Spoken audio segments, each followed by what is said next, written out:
Hello, જય શ્રી કૃષ્ણ, જય સ્વામિનારાયણ, જય માતાજી, ગુડ મોર્નિંગ. કેમ છો બધા? તો જો નવા બ્લોગ સાથે આજે આપણે આવી ગયા છે અને આજનો પ્રોગ્રામ એવું છે કે છોકરાઓ સ્કૂલે ગયા છે. છોકરાઓ સ્કૂલેથી આવે ત્યાં સુધી ફટાફટ લંચ બનાવી લઉં. તો લંચમાં મારે આજે બનાવવું છે ફ્લાવર ને વટાણા ને બધાનું સબ્જી બનાવી દઉં. ફ્લાવર કટ કરી લીધું છે. આઈ થિંક લંચનું ઓલરેડી ટાઈમ લેટ થઈ ગયું છે. ખબર નહીં હવે આ લોકો લંચમાં ખાશે, નહીં તો ડિનર માટે હું સબ્જી રેડી કરી દઉં. અને સાંજે પ્લાનિંગ એવું છે કે થોડી રોટલી બનાવી દઈશું અને રાગીની રોટી બનાવી દઈશું.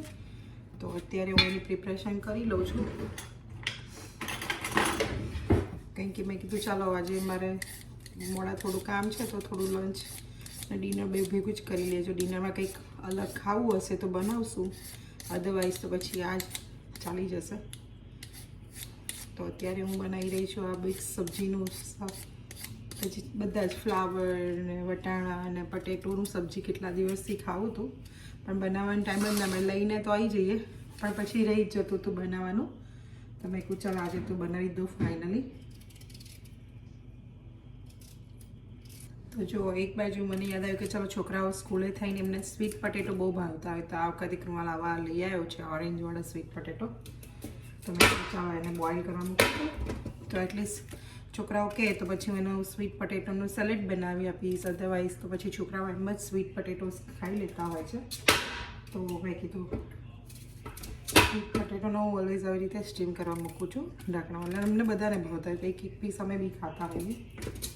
તો 3 કર્યા છે, મેં 3 મૂકી દીધા છે અને હવે એને સ્ટીમ કરી લઈએ આપણે. આરામ 15-20 મિનિટમાં તો સરસ બફાઈ જાય, એટલે આપણે એને મેં મૂકી દીધું છે. તો જો હવે મેં જે શાક વઘારી દીધું છે, ફ્લાવર વટાણા અને બટેકું, બહુ બટેકું નહીં નાખ્યું. અને હું આવી રીતે અને એની છે ને હું કસૂરી મેથી નાખતી હોઉં છું. જે રેગ્યુલર આપણે શાક વઘારતા એવી રીતે જ વઘાર્યું છે, પણ હું એની અંદર છે ને હું ઓલવેઝ કસૂરી મેથી નાખતી હોઉં છું 2 ચમચા ભરીને મોટા. કારણ કે એના લીધે છે ને યુઝ્યુઅલી બધાને ખબર નહીં બધાને એવું હોય કે નહીં, મને એવું છે કે એનું જે ફ્લાવરની સ્મેલ આવે એ એટલી એમ નથી ગમતી હોતી કૂક થયા પછી. તો ઓલવેઝ કસૂરી મેથી નાખી દઈએ અને થોડો ગરમ મસાલો અને થોડો બ્લેક પેપર તો બહુ જ ફાઇન લાગે. તો જો સબ્જી ઓલમોસ્ટ થઈ ગઈ છે, તો સબ્જી થાય ત્યાં સુધી મેં રાગીનો રોટલો બનાવવો છે. તો હું રાગીના રોટલા માટેનો લોટ રેડી કરી દઈએ આપણે. હું છે ને આને રાગીના લોટને પ્રીમિક્સ કરીને રાખું છું. 50% રાગી, 20% જુવાર, 20% બાજરી અને 10% ઘઉંનો, એવી રીતે મિક્સ કરીને રાખું છું.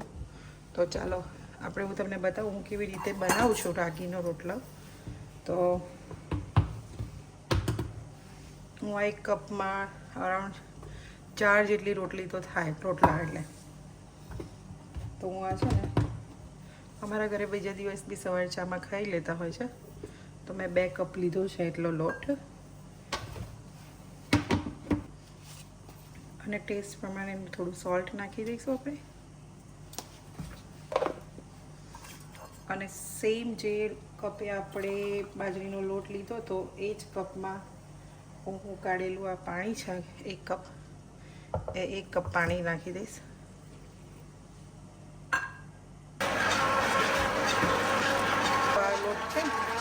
રોટલી જેવો થઈ ગયો, રોટલી ભાખરી કે રોટલો જે બી તમને બનાવવું હોય એ. તો આપણે સક્કરિયા બી જોઈ લઈએ કે બફાઈ ગયા છે કે નહીં. યા ઓલ સરસ બફાઈ ગયા છે. થોડી વાર તો બી 2-5 મિનિટ રહેવા દઈએ.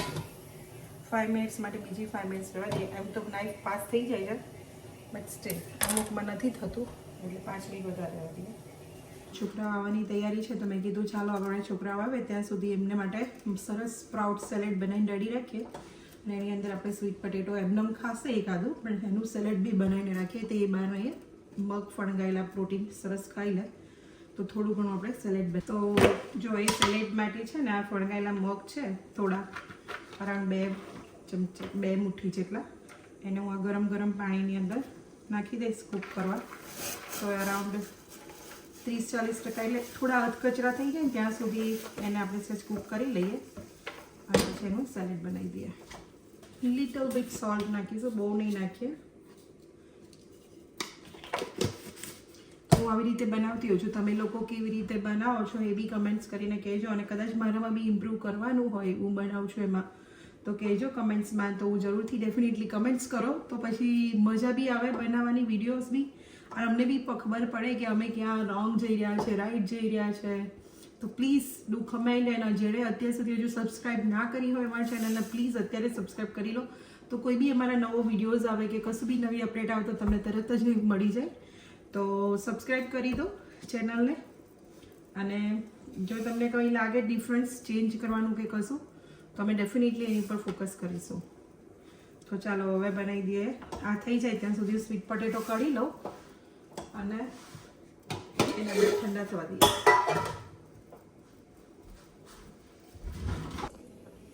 તો જો મગ છે ને ઓલમોસ્ટ ઉકળવા માંડ્યા છે એટલે આપણે ચેક કરી લઈએ કે લીટર બીટ રહેવા દઈએ, બહુ નહીં. એમ તો ચડી જ ગયા છે.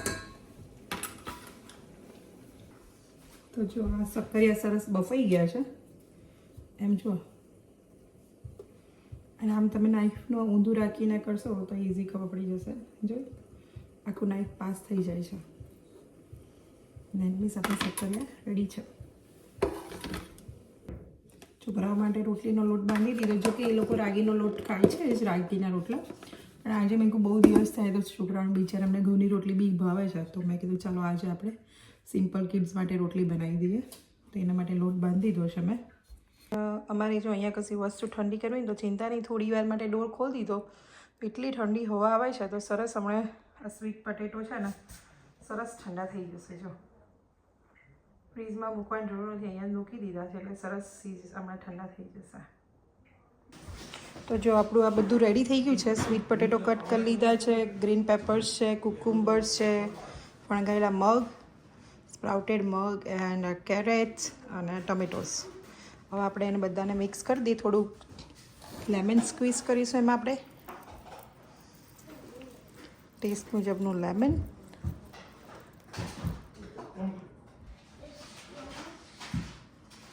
આપણે આ થોડો ચાટ મસાલો ટેસ્ટ પ્રમાણેનો અને ટેસ્ટ મુજબ સોલ્ટ. હવે આપણે એને મિક્સ કરી દઈએ. તો જો રેડી છે આપણું આ સ્વીટ પટેટો સેલેડ. તો આવો બધા જમવા. હા ચલો એટલે બેઉ જણાવે હવે સ્વીટ પટેટો જમવા બેસી ગયા છે. જો હું ને મોક્ષા બેઉ બેસી ગયા છે સેલેડ ખાવા. હે મોક્ષું સ્વીટ પટેટો જોઈશ બધા.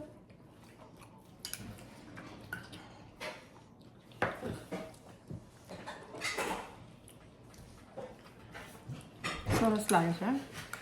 ટેસ્ટી કહેવાય અને હેલ્ધી કહેવાય. રાઈટ મોક્ષા? શું શું નાખ્યું છે? તને શું ટેસ્ટ આવે છે? અમારો લીંબુ જે ટેસ્ટ આવે, like sweeties of the sweet potato and crunchy. Good job. પણ શું શું છે અંદર? Sprouts છે પ્રોટીન વાળું, બાફેલા no like sweet potato, cucumbers, green peppers and tomatoes. Very good job. યમી બનાવી મમ્મા. તો ચાલો ખાઈ લો. પછી આપણે ડિનરમાં છે રાગીની રોટલી યા તો ઘઉંની રોટલી ખાવી હતી અને સબ્જી. ઓકે.